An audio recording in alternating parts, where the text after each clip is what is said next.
So you paid extra to have the factory JBL sound system in your Toyota vehicle. Still sounds like crap, right? Might have a solution for you.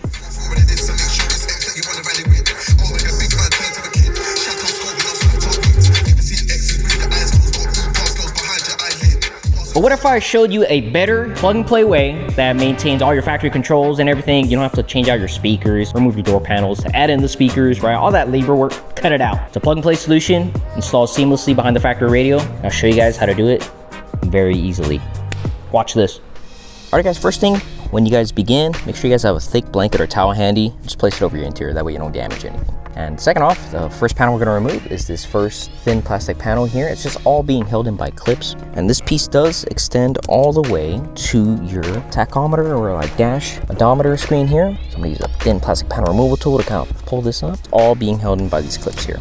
Next, we are going to remove this bigger back piece cover here. This one's also just being held in by clips. Just kind of slowly work your way around. You don't want to rush anything because you may damage something.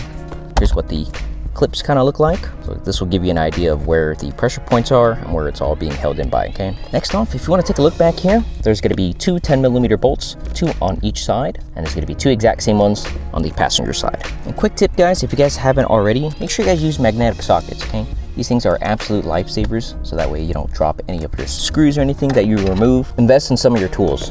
I promise you won't regret it. After those are removed, grab your thick blanket or towel, push it a little bit higher on your dash, and we are going to finally remove the radio, just being held in by clips now. So let's give it a good firm pull, and we are going to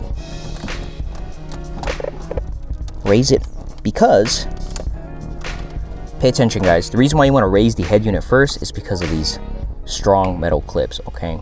Now these hooks are very, very sharp, so be very, very careful when you guys are removing the head unit because they do hook in here. They do hook in onto these side pieces here and here. So that's where they usually go. So yeah, make sure when you remove the radio, make sure you pull it up first and then pull it out, okay? Don't just pull it out straight towards you. And this is why you need your thick blanket or towel, so that way it protects your interior, and we can go ahead and lay rest to that unit here. And here is our plug and play amplifier kit. Now this plug and play amplifier kit, if you want to take a look here at the connection diagram on the back of the box, it'll show you how to exactly connect it. So we are going to use our plug and play harness inside the box that's included to connect to the factory 28 pin connector and the factory 10 pin connector.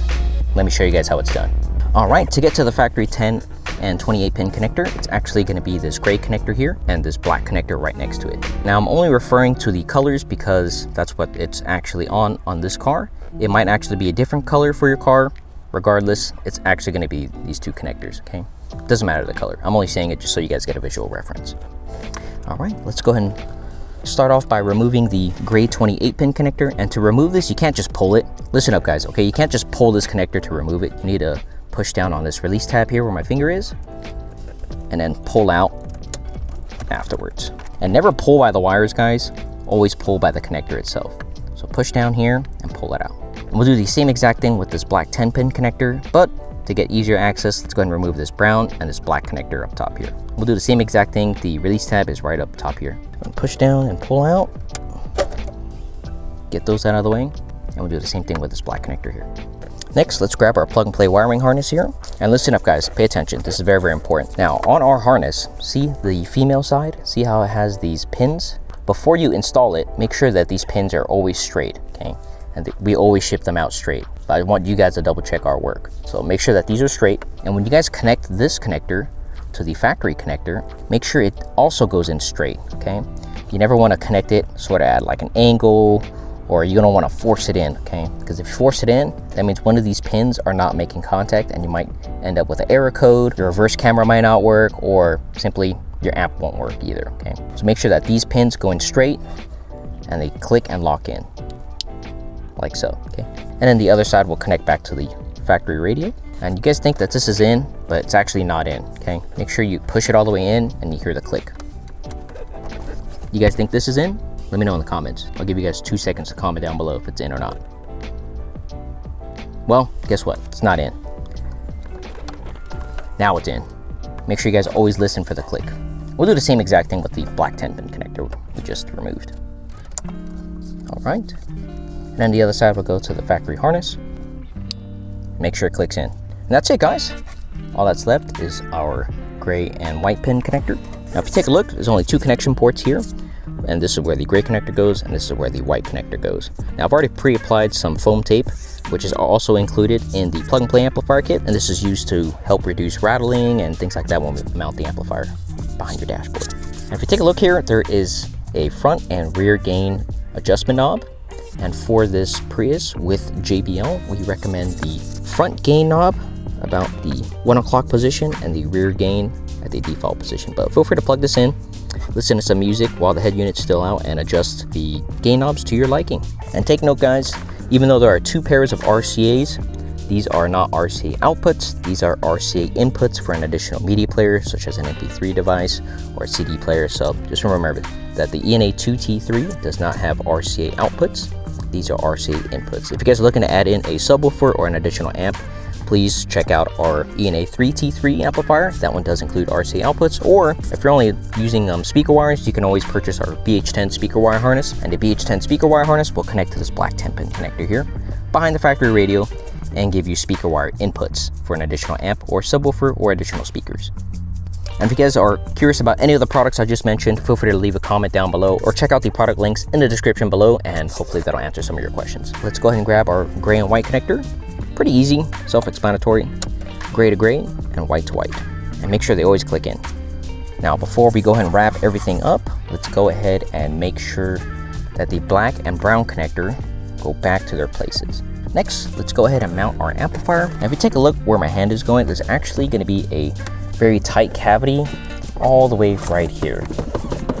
It's kind of hard to see, of course, because my hand is in there, but it's actually right about here where your dashboard is, just underneath this plastic here, of course, okay? So carefully navigate the amplifier in. So once this amplifier is already kind of wedged in there, the rest of the process is easy. And you'll feel a shelf with your hand back there. That's exactly where the amp will go.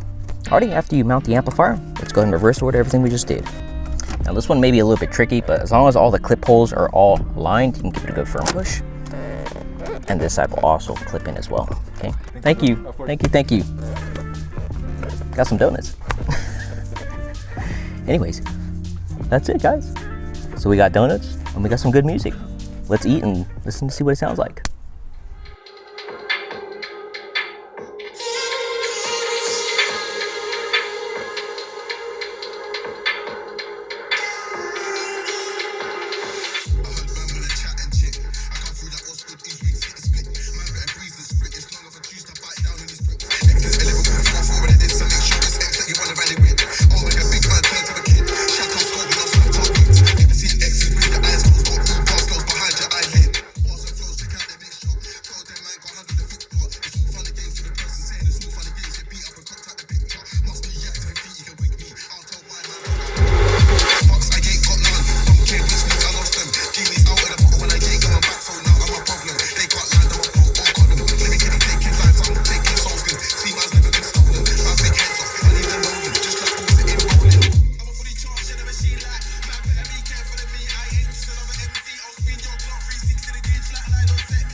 And that's it guys, you have everything you need for an easy plug and play installation that works seamlessly within the factory system, doesn't really change too much of it, and still keeps all your factory functions working. And if you guys have any questions about anything, feel free to leave a comment down below, send us an email, info@beatsonicusa.com, or give us a phone call, 714-994-1085, and we'll be happy to assist you. You'll probably hear me on the phone. If you do, just know that you're talking to a YouTube star, I think.